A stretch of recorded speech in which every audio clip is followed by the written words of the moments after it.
नमो बुद्धाय है ना। तो जय भीम का जो अभिवादन जो किया था ये बाबू हरदास जी ने ही बताया था, है ना। और बीड़ी मजदूर संगठन की स्थापना की, इकट्ठा किया लोगों को और बाबा साहब के विचारों को बताने का कार्य किया। सभी को जय भीम, है ना। तो अपन सभी बच्चे यहाँ पे कोई भी आते तो अपन जय भीम नमो बुद्धाय बोलते हैं ना। तो आज हम है ना जय भीम के जो जनक है, जय भीम का जो अभिवादन किसने किया था उनके बारे में चर्चा करेंगे, ठीक है ना।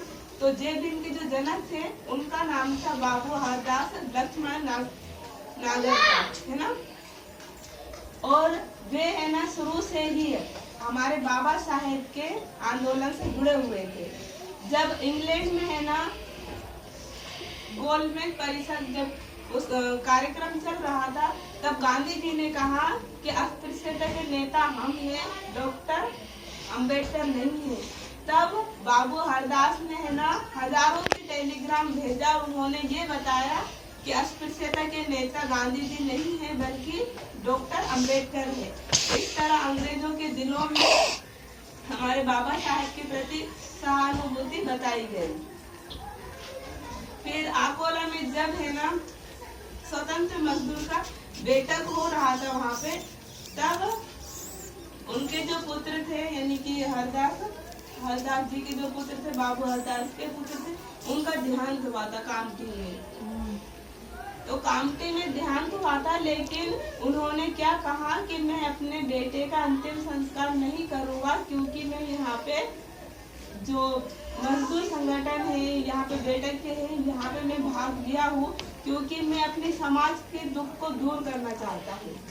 मेरे बेटे का अंतिम संस्कार समाज करेगा और मैं अपने समाज के दुख को दूर करूँगा।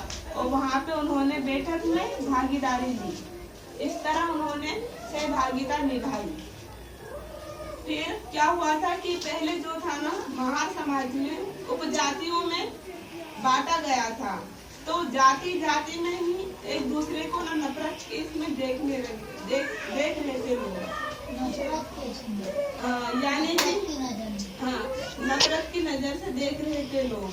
भले वो एक ही समाज के थे, महार समाज एक ही समाज में थे, लेकिन सरनेम के हिसाब से या उपजाति के हिसाब से उन लोगों को विभाजित किया गया था। आप लोग सरनेम लगाते हो ना, है ना। जैसे कि नट समाज में भी अलग अलग जाति यानी कि अलग अलग सरनेम के हिसाब से लोग रहते हैं ना, इसी तरह आदिवासी में भी है ना सरनेम के हिसाब से लोग रहते हैं। तो वहाँ पे क्या था कि नफरत की नजर से देखते थे लोग, एक दूसरे को पसंद नहीं करते थे वो लोग कि आप इस सरनेम में आते हो, आप इस उपजाति में आते हो। बाबा साहब को तो सभी जानते हैं, उन्होंने क्या क्या कार्य किए है ना। जैसे कि दलितों को पढ़ने का अधिकार नहीं था, तो उन्होंने पढ़ने का अधिकार पाकर वो बाहर जाके पढ़ाई की। फिर उन्होंने उच्च शिक्षा हासिल करने के बाद पानी पीने का अधिकार हासिल किया, है ना। अच्छे जीवन यापन करने का अधिकार उन्होंने हासिल किया। और भारत के संविधान में हमारे बाबा साहब ने ही लिखे। तो उस जमाने में बहुत ज्यादा ऐसी क्रांतिकारी चल रही थी, घटनाएं हो रही थी और समाज में ही एक दूसरे को पसंद नहीं करते थे। पहले तो ये था कि ब्राह्मण जो लोग थे, दलित जाति के लोगों को बहुत ज्यादा यानी कि ऊंच नीच के भेदभाव ज्यादा थे, जाति भेदभाव, है ना। उसमें भी ये था कि जो महार समाज के लोग थे ना वो एक दूसरे को ही पसंद नहीं करते थे उपजाति की वजह से। तो बाबू हरदास ने ही संगठन बनाया और संगठन में सिर्फ और सिर्फ हमारे बाबा साहब के कार्यों को बताया लोगों को, ताकि ये लोग एकत्र हो और संगठन में रहे। इस तरह उन्होंने स्कूल भी खोले ताकि वहाँ पे लोगों को एकत्रित कर सके और लोगों को सही रास्ता दिखा सके। और पहले ये था कि अंधविश्वास भी बहुत ज्यादा चलती थी, तो अंधविश्वास को खत्म करने के लिए उन्होंने मंडीय महात्मा एक पुस्तक की रचना की, वो बहुत ज्यादा प्रकाशित भी हुई। फिर उसके बाद उन्होंने महिलाओं को प्रशिक्षण के लिए उन्होंने केंद्र खोले। जैसे स्कूल चलते हैं ना, उस हिसाब से महिलाओं के लिए उन्होंने स्कूल खोले गए, जो कि वो स्कूल ना रात में भी चलती थी। फिर आगे चल के जो बाबू हरदास जी थे वो है ना अखबार जानते हो ना, अखबार के द्वारा भी लोग लोगों को समझाया करते थे कि ये सही नहीं, ये गलत है। इस हिसाब से जैसे कि उन्होंने बहुत ज़्यादा काम किए।